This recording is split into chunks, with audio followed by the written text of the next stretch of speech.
Nshuti bagenzi b'ikinyamakuru Itara Burundi, ndabaye mwaramutse abandi mwiriwe bivanye naho muherereye. Iki ni ca kiganiro amagara yanje, mukaba muri kumwe na Jerome Kazabukeye. Uno munsi tugira tuganire ku bintu abantu benshi badakunze kuvuga. Hariho abantu mu bibano yabo usanga bafise inyifato idasanzwe, mbere ugasanga hariho n'abashoboye kwiyumvira ingene boca biyaka ubuzima bakiyahura. Hariho n'ikindi batavuga cane, aho abantu usanga bisambanya, ivyo bita kwikinisha, masturbation mu gifaransa. Ni ibintu benshi badakunze kuvuga, ariko kenshi ukabibona nko mu magroupe WhatsApp abantu babitukanamwo, ariko ukavyumviriza no mu bantu bashinga intahe na cane cane. Hari ikiganiro c'umurundi gikunzwe cane bita Kanguka. Turamaze kumva hariho abantu benshi bashinga intahe bavuga yuko bahora bakora ivyaha nk'ivyo. Twashatse kumenya ivyo bintu abantu batavuga ariko biba bimeze gute, biva kuki, vyogwanywa gute. Ari naco gituma twabatumiye umuganga yabinonoseye ingwara z'ivyiyumviro ngira bita psychologie, sinzi araza kubibwira neza. Akaba ari muganga Denis Kazungu, nkuko tubwire tumusabe abidondore atubwire neza ivyo yize kugira ngo tuganire tuzinanye. Karibu muganga. Murakoze Jerome, murakoze.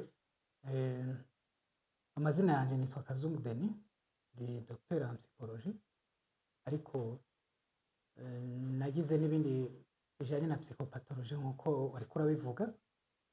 Nanje ndaramukije n'abariko baradukurikira. Murakoze cyane. Murakoze namwe. Ikibazo ca mbere, mbega burya ibintu bavuga ngo kwikinisha, ivyo bintu turavyumva babishinga intahe, ivyo bintu birabaho nyene bimeze gute? Ahubwo ubivuze neza.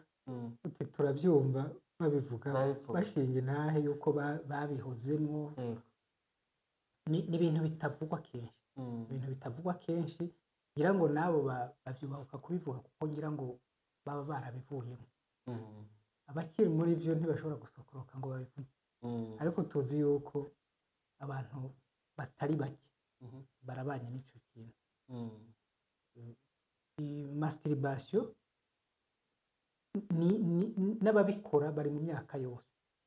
Hariho abakiri bato, hariho ngira ngo bo twita mu gifaransa les jeunes adultes, nabo bantu bakuze bashobora no kurongorwa canke kurongora. Ariko hakaba n'abasaza, abatama n'abakecuru, ugasanga barabanye n'ico kintu.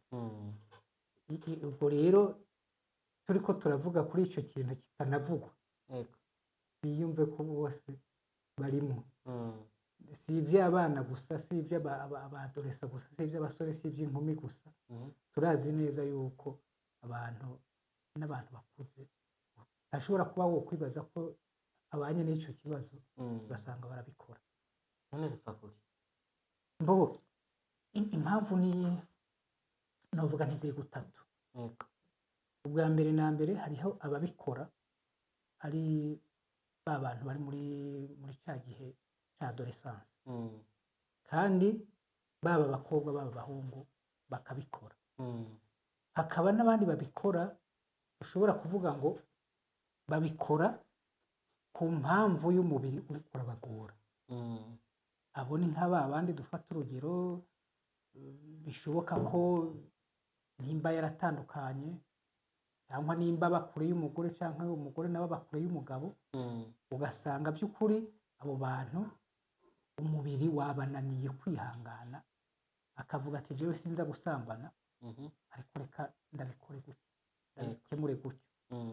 Hakaba n'uwundi mugwi rero wundi babikora ariko batabitumwe n'impamvu z'umubiri nk'uko umenga uriko urabagora. Ugasanga ahubwo bariko babikora ari uburyo bwo kugira ngo bashobore kugera ivyabananiye kugera. Ufata urugero nk'ubu, arashobora kuba ari nk'umuntu afise ikibazo gifatiye kuri stress. Dufata urugero, ugasanga byamushikanyemo nko kudasinzira Mm. ugaca usanga we nka kwa kundi hariho abaca baja kunywa inzoga nyinshi kugira ngo asinzire Mhm. we nawe rero ugasanga ahisemo gukora ibyo Mm. impamvu rero bishobora kumufasha nko gusinzira ari naco gituma uca usanga abigumamo Mm. ni uko mu gihe umuntu yikinishije cyangwa agize masturbation Mhm. biraprovoka detente physiologique Mhm. aho umubiri akagira une certaine satisfaction Mm. kandi biraprovoka ni detente mentale Mm. ari naco gituma kenshi usanga bamwe babikoze bica bikunda ko asinzira Mm. ugaca usanga rero ivyo navyo bimushize muri cya kintu c'uko abigumamo Mm. ubwo hakaba na mekanisme mu bwonko icyo twita mekanisme de recompense Mhm. ni ukuvuga ngo kuko muri kijya gihe haraba monte y'icyo twita neurotransmitter bita dopamine Mhm. ari hormone de recompense Mm. bigaca noneho byongera kumutuma aba ako Mm. ubwo rero iyo ni imigwi y'abantu bashobora kubyisangamo ariko ku mpamvu zitandukanye nk'uko nari ndabivuga Mm. ubwo rero tuvuze kuri bajya bana b'abadolesa Mhm. urazi ko banabyita amazina Yego. mu mashuri Mm. barabyita amazina kuvuguta bakabyita akanyamerika ibyo biri muri processus yo gukura Mm. nta n'igiteye ubwoba muri ico Mm. barabikora bakanabiheba hari n'abo usanga barota ugasanga cyane rwose mu mashuka barose n'ikindi kigaragaza ko biri muri process yo gukura Mhm. dufata urugero nk'abajya abana bataba barejakira Mm. baranahangayika Mhm. kugeza aho usanga rero igihe bishitse akagera kuri rwa rugero rw'uko yejakira Mm. ni ukuvuga ngo ubwo nyine ni tesite y'uko abonye ko ari muzima kwejakira abatumva igifaransa ni gusohora intanga. gusohora intanga Mm. ni ukuvuga icyo gihe rero hari igihe rero aca avuga ati ko mbibonye Mhm. reka nsubire mbikore ndabe ko bishoboka Mm. akibaza ko umwana ibintu bibaye rimwe Mm. bitazobandanya Yego. ugasanga rero arabitangiye ariko kandi ikindi naco muri ijya myaka Mhm. bifasha abana kumenya umubiri wabo Mm. no kuwumetiriza Mhm. ni ukuvuga rero mwene ivyo rero niyo ubibonye ku bana bari muri iyo myaka Mhm. ntibiteye ubwoba none ko rero tuba twumva ngo nk'umuyobozi cyangwa bajya abayobozi b'indero mu mashuri iyo babonye abana bariko barabikora baca babirukana baba bagize neza cyane oya ntibaba bagize neza na gato Mm. ntibaba bigize neza kuko mu bisanzwe nabo ni ukutaba bazi ni ukutamenya Mm. ivyo mu bisanzwe biri muri process yo gukura Yego. umwana uramuhamagara Mhm. ukamubwira neza ibiriko biramubako Mm. akavyumva Mhm. kandi n'igihe womubona yuko yabisubiriye Mhm. uwo mwicare kukamubwira uti ariko rero ibiya ntukwiye kubibandanya gutya Mm. ariko nta bihano womushirako Mm. ni ukuvuga rero kuko icyo umuntu akoze bifatiye kuri process yo gukura Mm. kugihanirwa urumva ko ari amakosa Mm. ahubwo akwiye kubisobanurirwa akamenya neza ivyo ariko aragira n'impamvu yisanga ariko arabigira Mm. ariko ikibi ni kwa kundi yobikomeza ariko kubibandanya naho Mhm. biba biturutse ku kintu biba biturutse nko kuri environnement aba arimo Mm. ariko ahandi hoho atari izindi mpamvu zimutumye aca abibandanyirizamo Mhm. arabibamwo hanyuma igihe akabihagarika Mm. ivyo rero kuri abo bantu ntibiteye ikibazo na gatoya Mm.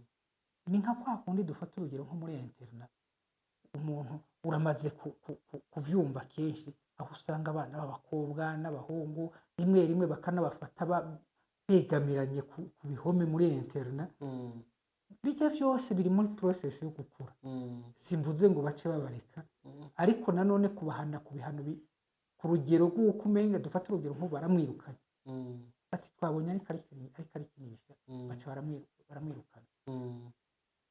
nobwira umurezi nk'uyo nta solution abatoye none ko bihora bishika nko mu gasho ugasanga umuntu afunzwe ubuzima bwo guherayo canke imyaka nka 10 atazobona n'umufasha wiwe yaba umugore yaba umugabo ugasanga nk'ivyo bintu biragwiriye ivyo bintu birashobora guhera nk'ahantu hakoraniye abantu benshi kandi bari muri kondisiyo babona ko batazosubira kubonana n'imiryango yabo. Mm. iyo si yo yoshobora kuba impamvu. Iyo oya ibaye dufate urugero umuntu abikoze kubera ari muri prison bigaragara ko yakatiwe burundu atazosubira no kubona umugore wiwe, ivyo biri muri vya bindi navuga yuko hariho ababikora ari umubiri wabananiye agahitamwo kudasambana ariko akabikemura muri mwene ubwo buryo. Abo barabaho. Ariko ba bandi nabo kandi bashobora kuba muri nabo baba bari muri prison ni ba bandi bakora ibyo kwikinisha ariko ari kugira ngo bashobore kugera ibibazo byabananiye kugera mu bundi buryo. Nka kumwe ko umuntu aja kunywa inzoga cyangwa agakora ibindi. Ni ukuvuga rero ikidateye ubwoba ni kuri abo badorisi, ariko kuri abo babiri yaba ari uwo oya agiye kubikora kubera umubiri wamunaniye agahitamo kubikemura muri mwene ubwo buryo, ntabwo ariko arakemura ikibazo, ahubwo ariko azana n'ikindi kibazo kindi. Nagira imvugo mbere wanagomba ku bantu b'abagabo bakora ibintu byo kwikinisha, ni ukuvuga ngo uko umwanya uhera n'igitsina kiragabanuka. Impamvu kigabanuka no kubera yuko kujya kuna force hariho udutsi tumwe tugenda tugacikagurika tukamera nabi. Ikindi naco ni uko ya systeme de récompense mu bwonko ya production ya dopamine ari hormone de récompense n'ubundi irabandanya, wa muntu ugaca usanga rero noneho abibaye ko umwanya munini, ugaca usanga mbere rero igihe cyose agize akantu k'aga stress kugira ngo aprovoke ya détente physiologique et mentale acaza kubikora. Ariyo mpamvu usanga rimwe abantu babikora nka mekanisme yo kugira ngo bibafashe kugira ibibazo bimwe bagera no ku rugero rwo kubikorera no ku kazi. Akava mu biro yaragize akumva nk'akantu ka blocage ntari aragira concentration mu kazi, ugasanga aragiye muri douche arabikoze. Ugasanga mbere bigeze no ku rugero rw'uko hariho n'ababikora bari kumwe n'abagore babo, bari kumwe n'abagabo babo. Ugasanga rero uko kubikora ari kumwe n'umugabo wiwe cyangwa ari kumwe n'umugore wiwe kandi ata kibazo bafitanye, bumvikana, atari no kuvuga ngo umwe ngo akora mu ntara uwundi nawe eka. Ugasanga n'abantu bari kumwe ku munsi ku wundi, ariko kubera yuko wa muntu abikora kugira ngo agere ikibazo peut-être atari karabwira umupartenere wiwe, nimba ari ibibazo byo ku kazi dufata urugero, nimba ari ibibazo byo mu muryango atashimye kubwira umugore wiwe cyangwa atashimye kubwira umugabo wiwe, agahitamwo kubigira bene uko, ni ukuvuga ngo biramushikana hantu kubera ya systeme de récompense igira aba active. Ugaca usanga rero nimba yabitangiriye muri stress iturutse mu kazi, ugaca usanga bishikiriye no ku tundi tuntu dutoya tumusaba ingufu, tumusaba energy, agaca ahitamo gukoresha iyo mekanisme iri accessible kandi izana satisfaction yihuse. Ni ukuvuga rero ko twabifata yuko biba ari nk'ikiyarura mu mutwe ndibaza cyane gose, cyane gose kujya bafata ibiyarura cyane gose kuko ni meme circuit neuronale yo mu bwonko.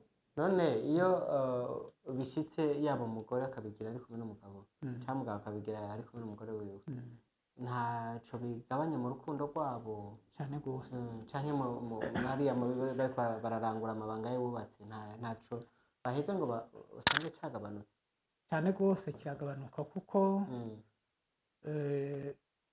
reka dufatire no ku bantu baba bariko barakoresha mekanisme yo kunywa inzoga. Dufate urugero umugabo yoba yahisemo ko ibintu bimunaniye kubamo neza kujera aza kubikemura mu kunywa inzoga. Uwo mugabo ugira ngo arasubira kuba wa muntu abonetse mu rugo cyane, cyangwa arasubira kuba ari wa muntu ashobora kugisha inama umugore ati reka twicare tuganire kuri iki kintu twiyumvire neza tugikemure. Ni ukuvuga ngo uburyo bwo gukemura ikibazo we waca yiruka muri izo nzoga, nicyo kimwe n'uwagiye mu bintu bijyanye na masturbation. Ni ukuvuga ngo na kwa kundi dufata urugero ukora ari mu bihe bitamwemereye yuko akora imibonano, wewe aza kubikemura muri ubwo buryo. Mm. Ingaruka rero ya mbere iraba ku mubiri wiwe nk'uko Mm. nabivuze. Mhm. Iyindi ngaruka yindi ni yuko ya système de récompense Mm. uko iba active, Mhm. uko avyagiseda ko umwanya uwo ari wo wose, Mm. kuko nakubwiye yuko hariho n'abagera ku rugero uko babikorera no ku kazi. Mm. Ni ukuvuga ngo kwa gutegereza yuko bavyumvikana ko n'umugore, Mhm. ivyo wewe arazi yuko umwanya uwo ari wo wose ashobora kubikora. Mm. Icya mbere na mbere rero kiza kugabanukako ni uko adasubira kwitaho wa mugore, Mm. kuko umugore wewe ashobora kutaba ari mu bihe vyo kuba yobikora, Mm. canke akamubwira ati ndananiwe ndarushe, Mm. canke yaba agwaye, Mhm. ariko ivyo vyo vyumva wewe ko abikemura umwanya uwo ari wo wose. Ni Mm. ukuvuga ngo icya mbere na mbere ni ikintu kiza kumutandukanya n'umugore bukebuke. Mm. Ikindi ca kabiri naco Mhm. ni uko no mu gihe cy'iyo mibonano mpuzabitsina, Mhm. ni ukuvuga ngo we mu gihe ariko abikora n'umugore, Mm. ni ibintu bafatanije, reka mbivuge gutya. Mm. Ni ukuvuga ngo ntabikora kuri ritme yiwe wenyine, Mm. ni ukuvuga ngo arakurikira ritme y'umugore, Mm. ariko ico gihe wewe abikora uko avyumva, yiha ritme ashatse mu Mm. gihe ari kwikinisha. Mm. Ubwo ni ukuvuga ngo biraza gutuma wa muntu agira amatrouble sexuel, Mm. kuko ntaba akiba wa muntu abana n'umugore we muri cya gikorwa. Mm. Oya, aragenda agaca ashaka kubikemura nka kwa kundi amabikemura, ugaca usanga rero ivyo rero bibaye n'ikibazo ku mugore, Mm. ugasanga rero ivyo bizanye n'ikibazo bahuriyeko nk'uko vy'ukuri batariko baravyumvikanaho. None harya birashoboka ko umuntu ashaka kumenya umuntu ati barabikora iyo bubakanye n'umuntu atafite bamanye Cane kuvuga ati gose. uyu muntu ndashaka kubona ko hari ibintu aza gukemura mu mbavu gukora ariko Mu kazi k'iwanje ndakunze kuza mbibwirwa n'abagore mm. canke nkabibwirwa n'abagabo, Mm. ariko kenshi nkunze kubibwirwa n'abagore. Yego.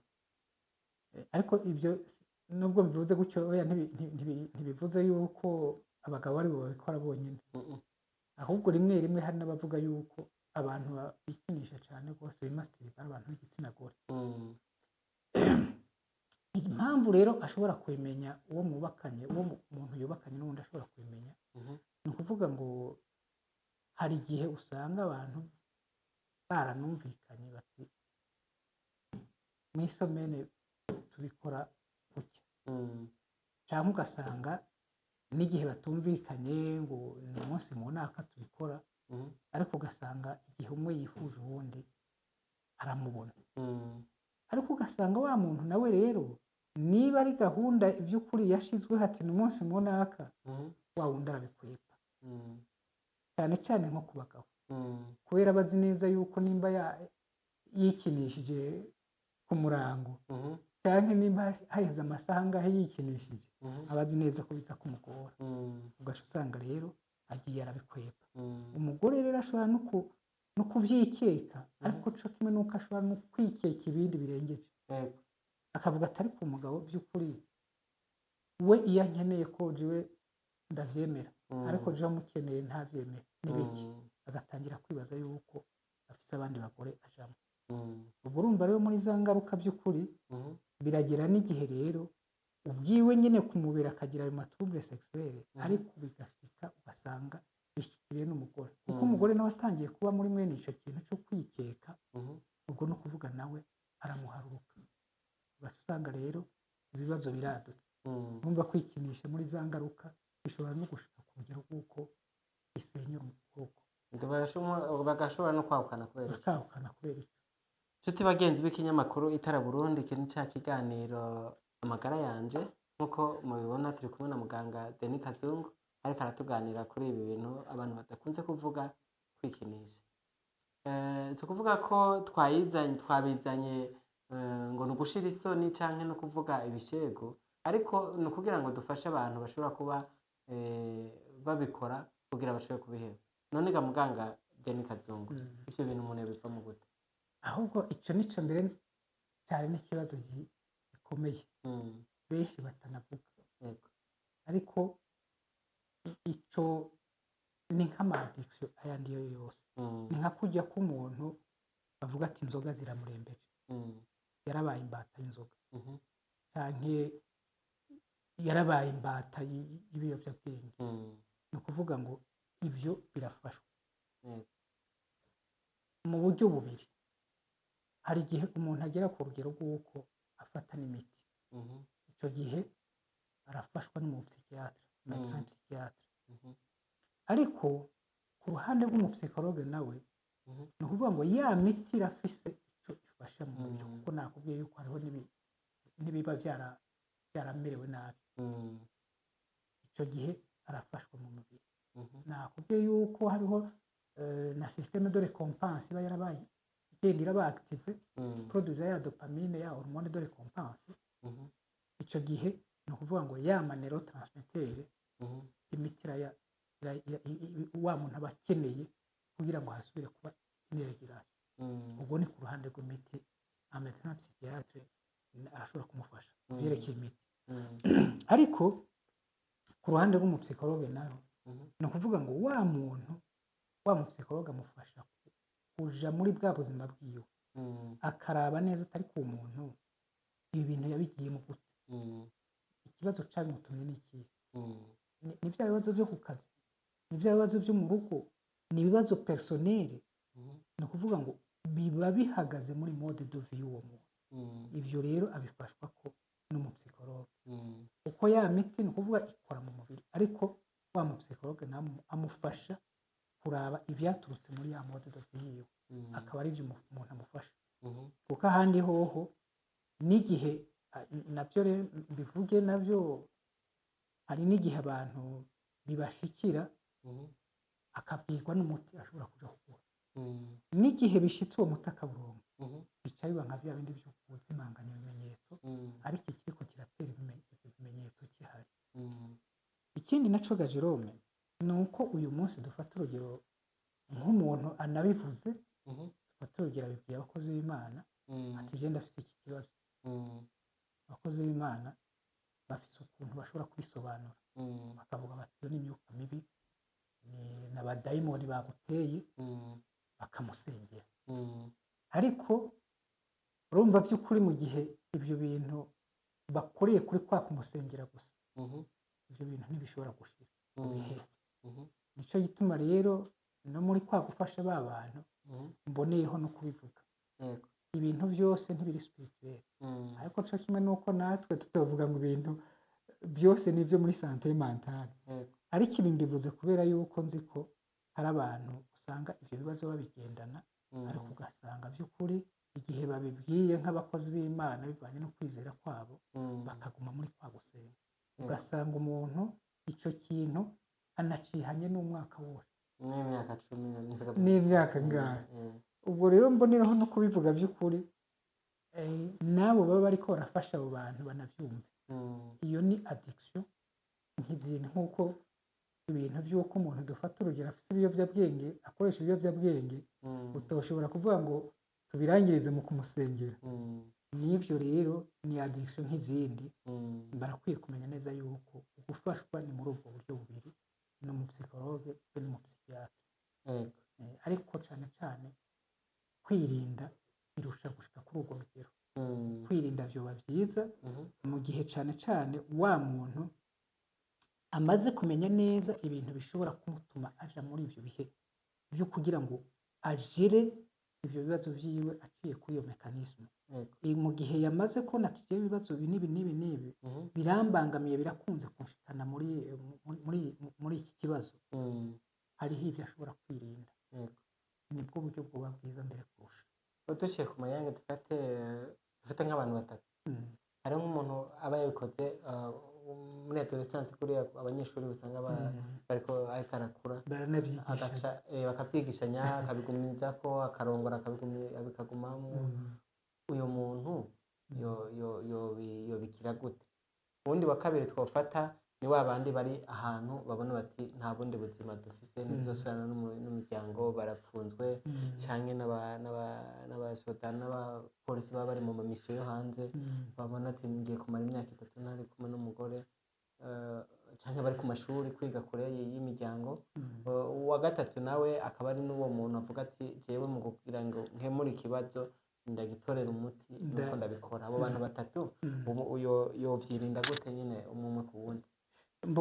Ukwirinda rero ntubona ndagufubwire dufate urugero nka wa muntu asanzwe ari muri ico kibazo kubera yuko umugore wiwe ari kure cyangwa umugabo wiwe ari kure bari hagufi.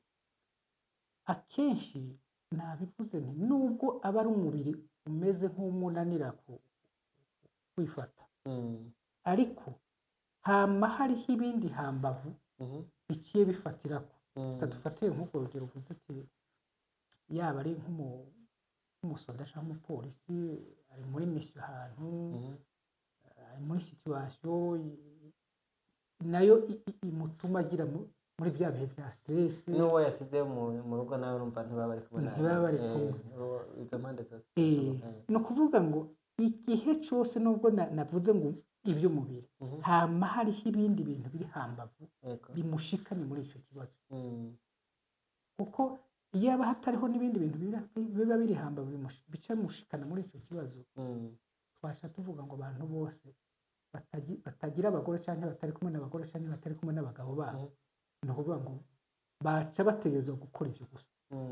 Ni ukuvuga rero ikintu cya mbere na mbere kuvyirinda, ni ukuvuga no muri ya mode dovine ariko ndavuga umupsikologa akorerako araraba wa muntu ukuntu abayeho, akavuga ati ariko umuntu ntibishoboka yuko iyi stress yo mu kazi cyangwa ibi bibazo ariko arahura nabyo aribyo biciye bituma yihutira gukemura cya kibazo muri bwa buryo.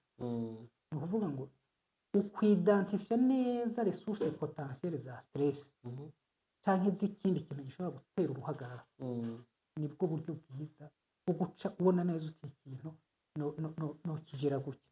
Dufata urugero kenshi nk'umuntu aba ari mu bihe nka bene ibi agaca aronka ibindi bintu yinvestisamo, son energy usanga biyimubeza cyane, ari imikino ari gusenga. Dufata urugero usanga uwo muntu bwa buryo bumufashije kugera ya masource de stress, ugaca usanga ibyo rero ntabigiyemo. Ni ukuvuga rero byose usanga bihagaze muri ya mode. Ariko hari ikindi kintu wari uvuze nk'umuntu byatangiriye muri adolescence agaca abandanya akagera no kugira uko yubaka, yaba ari umugore yaba ari umukobwa cyangwa umugabo, none akabibandanya gutyo. Ni gake, ni gake cyane rwose, ni gake cyane ibyo bintu ngira ngo bishikaho umuntu atangirira muri adolescence agaca abandanya gutyo. Hama hagera igihe usanga yarabihagaritse, kuko nk'uko nabivuze bajya babikora muri adolescence ni processus de développement.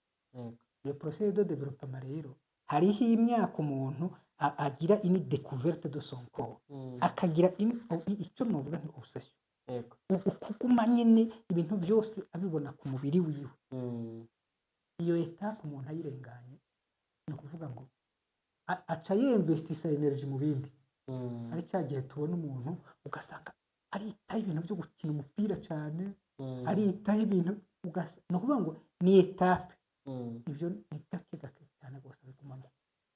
Mwakoze niko ndimvira nko mu bantu bari mu busho, burya mu kugasho baravye ingene bagira nk'ivyumba, ko baba bazi yuko umuntu nubwo apfunzwe hariho amaliberite amwe aba prive, nko kudandaza no kugira iki, ariko les besoins naturels akabona bakavuga bati umwe nko mu mwaka umugabo aremerewe kubona n'umugore we w'isezerano. Akaba ari hajya mu mpimba mu Bujumbura ku Musaga hari ivyumba bahora bikora kera, umengo babikora nko kuri Bagazi. Burya abafata ingingo biyumviye nk'uwo mugambi, uwo mugambi niwo wofasha kugira bigabanuke nko mu busho. Hari ubushakashatsi bumwe bumwe bwagiye buragaragaza yuko ibibazo bijanye na homosexuality yuko bishobora kuba byatangiriye muri cya gihe nyine usanga abantu bari mu bihe nka bene ibyo, bakanavuga yuko bishobora kuba byanatangiriye mu makuva, aho abantu baba bari mu bihe bimeze nka bene ibyo. Ku ku ruhande rumwe birashoboka ariko uko wari uvuze uti mu bisanzwe abantu baba bari mu mabohero abantu baba bakwiye kuba productive baba bakwiye kubandanya bagirira akamaro imiryango yabo n'igihugu mbere kandi birashoboka kandi bikanabafasha no mu buryo baba baca babaho neza muri ibyo bihano baba barimo bitabaremereye ariko kandi atanico byishe ariko kandi na ca gihano kiriko gitanga umusaruro mwiza witezwe cyane cyane nko kugira ngo abantu bahinduke bareke kuba ibintu kuko mu bisanzwe uko umuntu afunzwe yononekarira mu gasho niko n'ubundi azogaruka akaba ikintu kibi mu nkozi muri sosiyete agashobora gusubira gukora ibindi biruta bya bindi ibyo rero mvuga nti yoba mu ngingo rusange zikwiye guhinduka dufate urugero nk'ubu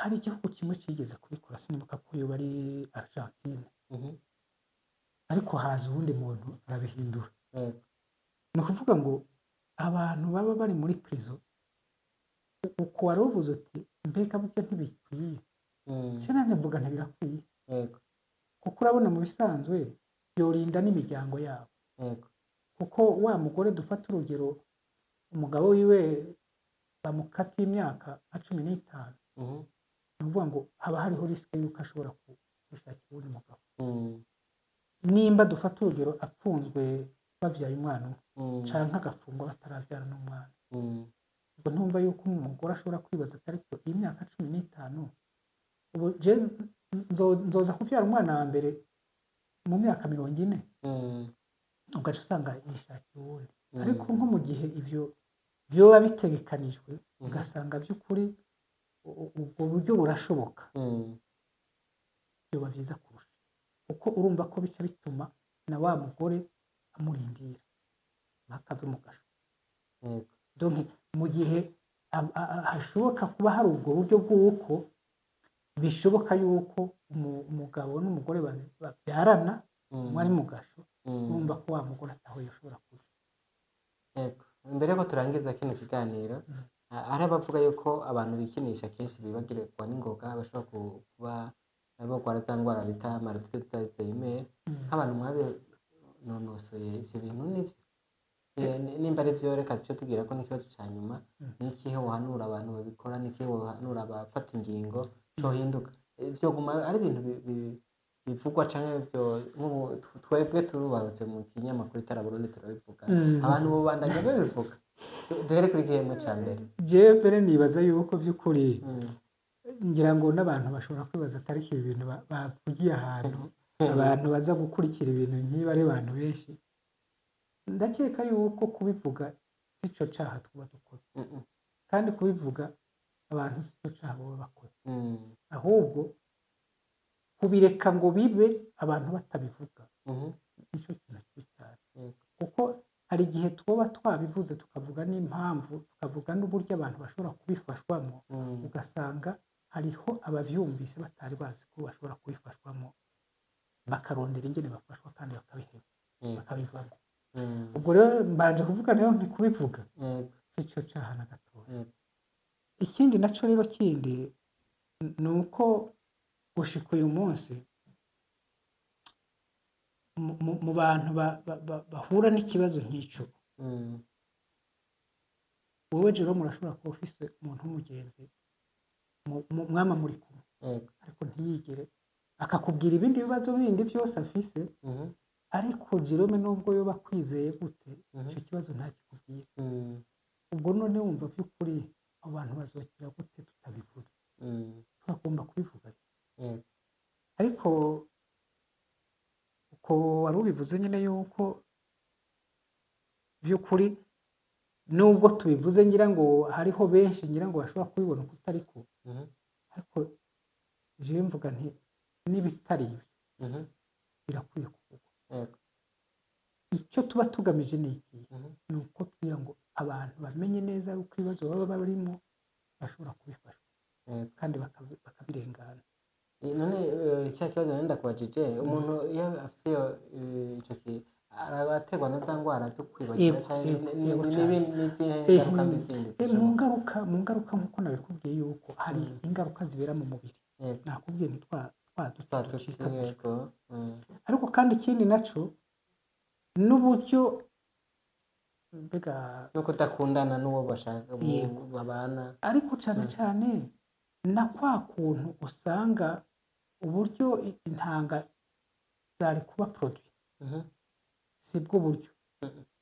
kuko ubwo buryo si naturel no guforosa no kuzizana ku nguvu navyo rero birafise icyo biprovoka cyane gose harimo n'ivyo bintu byo kwibagirwa ugasanga mbere n'umuntu usanga nyene uretse concentration n'amatrouble de mémoire ugasanga by'ukuri wa muntu dufata urugero nk'abanyeshuri muri kaminuza babikora ndabo nyine banavyumvireho ngaho problème de concentration problème double na mémoire kwa kudafata cyane kudafata ku mutwe navyo birimo kuko navuze nti mu buryo baproduce izo ntanga uba ari uburyo buri artificiel guforsa ivyo rero ntibabesha rwose cyane birimo cyane pe cyane problème de concentration zirimo rwose cyane ni iki cyo rero kugira ngo ivyo bintu bigabanuke nk'abafata ingingo mva hari icyo cyangwa kwirabira hirya kubera ibintu byo mwibanga abantu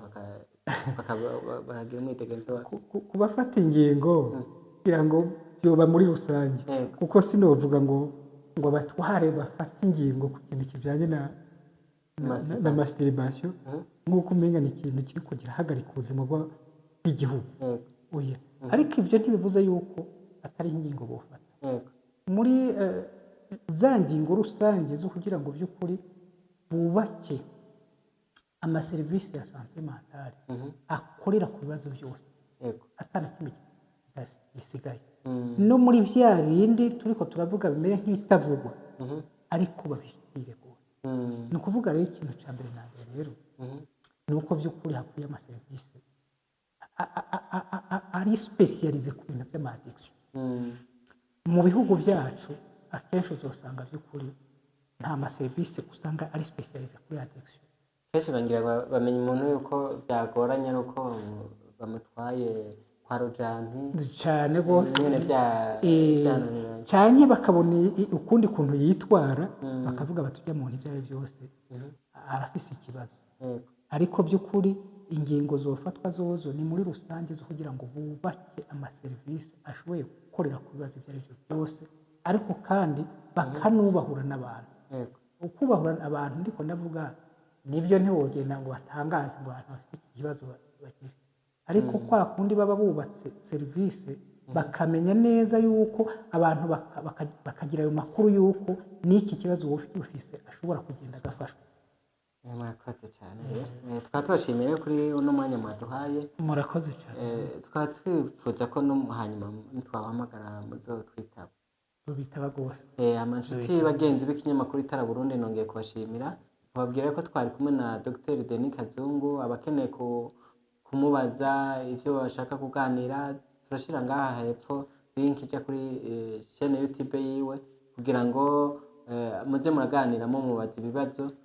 Ubutaha yatwemereye ko azotuganira ku kiganiro c'abantu biyahura twari kuba twabifatikanije niki ariko kubera umwanya ntivyadukundiye ariko ubutaha turabararitse kugira ngo muzoze mudukurikirane muri benshi iki kiganiro mugisangiza abandi kugira ngo bishikire benshi hama izo ngwara zo kwitwara nabi canke ibintu vyabananiye Dr Denis Kazungu ari ngaha kugira ngo abidufashemo nkabanda bashimiye Denis nkabanda gushimiye kandi kugira kandi kuba wafashe kano kanya ukatusangiza ibyo ubiziko.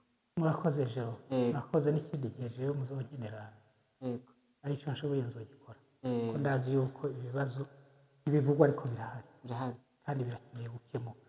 Murakoze mushaka kuzotubwira n'ibindi mubona bikenewe mu bivanye n'ingene abantu mwakira byo baba bakeneye tubibahe kuri chaîne yawe nibaza ko byinshi tuzobisangako bazobisangako cyane rwose kuko mu vyantumye nanje mvuga nti ndayishireho nuko hari ibibazo mbona uko abantu bagendana kandi ari ibibazo bimwe bimwe bashoboye kwirinda canke bashoboye gufashwa bakabikira. murakoze cyane Murakoze. turabashimiye rero nawe utaha mugira aho muba mwubaho mwari kumwe na Jerome Kazabukeye nk'uko bisanzwe nawe utaha